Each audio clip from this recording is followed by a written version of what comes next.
And staying with the Independent Petroleum Marketers Association of Nigeria, it has raised concerns over the shortage of premium motor spirit, also known as petrol, affecting its members across the country amidst widespread scarcity. The umbrella body, which boasts over 3,000 members and controls a significant share of Nigeria's filling stations, also accused the Nigerian National Petroleum Company Limited of failing to supply adequate products to its members. The chairman of IPMAN, Shina Amoo, claimed that NNPCL, as the sole importer of petroleum products, has not provided sufficient supplies to IPMAN for the past 3 years, leading to a dire situation for its members. The NNPCL had, through its Chief Corporate Communications Officer, Olufemi Soneye, stated that the oil firm was working hard to tackle the fuel supply challenges, stressing that the queues should clear by midweek. News Central's correspondent now, Austin Azu, joins me to give us update on the fuel situation in Asaba, Delta State. Austin, it's a pleasure to have you around. Tell us what the fuel situation is in Asaba.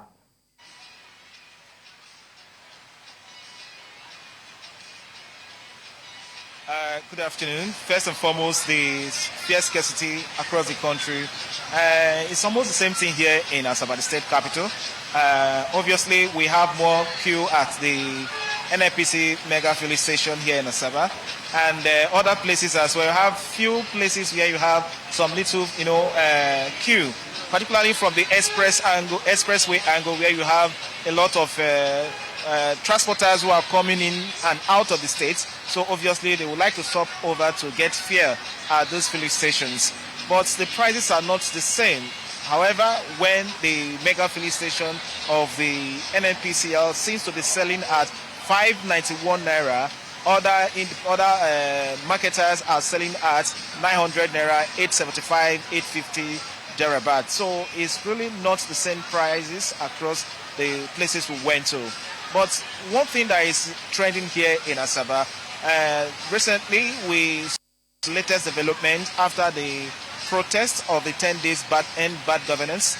We saw that the filling stations have come out with a new directive by DRP that they should cease selling to jerrycans and other, apart from vehicles. So anyone who comes to the filling stations to purchase fare will definitely be sent back.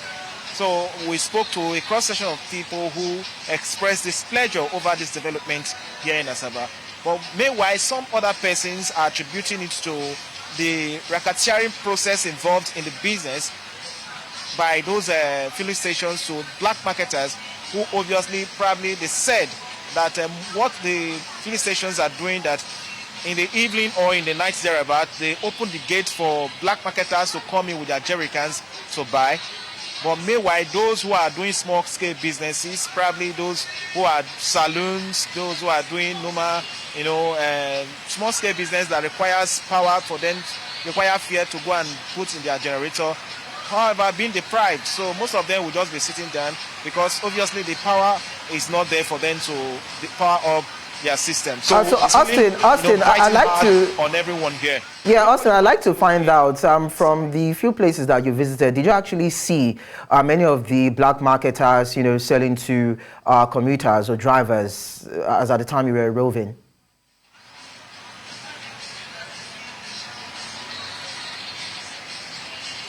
Yes, but during the daytime, black marketers cease not to be moving here, because the government officials seems to be clamping down on those black marketers. So obviously what they do, they wait till the evening, probably around 6 and 7 thereabouts, so before they can come out and before they can start selling their businesses.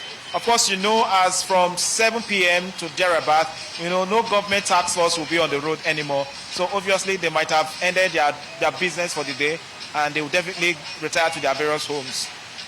But then I'd like to find out, is there any idea as to how much the black marketers are selling?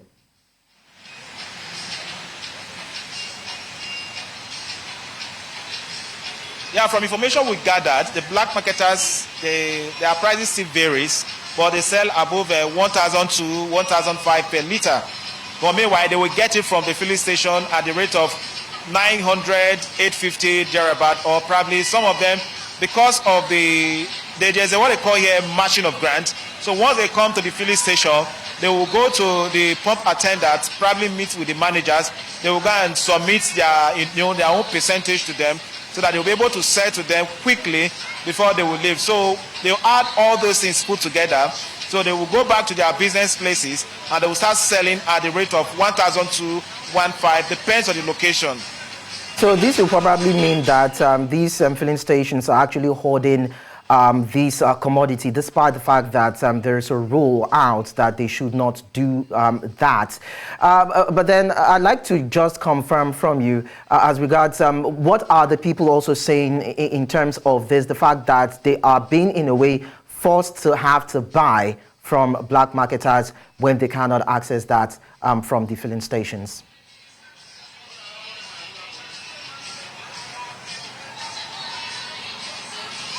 Like I said earlier on, they are so pained about the situation at the moment, and not as if they can't go to the filling stations to go and buy, but because of the latest developments in town, that they shouldn't sell to jerry cans. So they seem to be working so closely with that directive.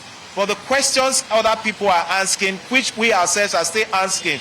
Now there's a peg, there's a price peg that the DRP and the federal government has pegged a per liter. But these people will not sell according to the federal government directive. But in short while that a directive has come after the End Bad Governance protest, their focus now is on the directive that they will not sell to people who are coming with jerry cans and so on and so forth. So like other people equally expressed, what they do is that they now make profits out of it. So instead of them to be selling to other people, and they will not give room for, for these black marketers to be making more gains. So a situation whereby you buy a liter at 900, you now sell at 1,500. So who is bearing the brunt? Obviously, are the people at the grassroots, people who are doing small-scale businesses, like the barbers, like the hairdressers, like the vulcanizers, and so on and so forth, who need this power to power their gen for them to do their small-scale businesses. Otherwise, I see no reason why these people will be holding the fear away from people who need the fear. Now, we ask a question again. What about those in the market? What about those in the far villages? For instance, you live in a very far area where you don't have filling stations, and you need to power up your gen for you to at least cool your drinks. And of course, you need to power up your gen. Everybody, let's say 80% of those living in Asaba, they have gen. So definitely they cannot be carrying their gens to the filling stations for them to go and get fuel. Yeah, quite true. So it becomes a bottleneck for them. So, but their last resort definitely will fall back to the black marketers, where they will not, whereby they will have to go to those black marketers for them to go and get fuel at a very high price. So a situation you buy a 2 liter of fuel for 3,000 naira or thereabout. So how much will you be making from that 3,000 naira? But then at the end of the day, put together, you know the economic crunch we have now. So how much will the people who are coming in? Sorry to butt in. I just wanted to also confirm, in line of the thoughts that you're sharing with us, even IPMAN, the independent petroleum marketers, of course, have come out to say that they are not able to equally access fuel and purchase it from the depots, and that is why they are trying to micromanage the ones that they have within their domain and sell it at the price that they believe they'll be able to break even in terms of profits. Is there any truth to that particular claim, that they're not able to also, get these products from depots that have been approved by the NNPCL?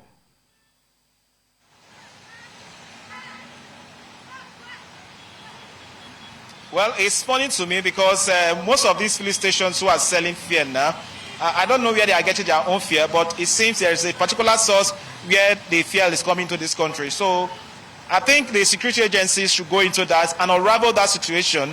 The DRP and other agencies involved in this regulatory process, that they want to tell Nigerians where these other people are getting their fuel. Otherwise, we'll keep queuing up on daily basis. We saw a man who said he went to the filling stations around 6 a.m. As at 2 p.m., the man was still on the queue.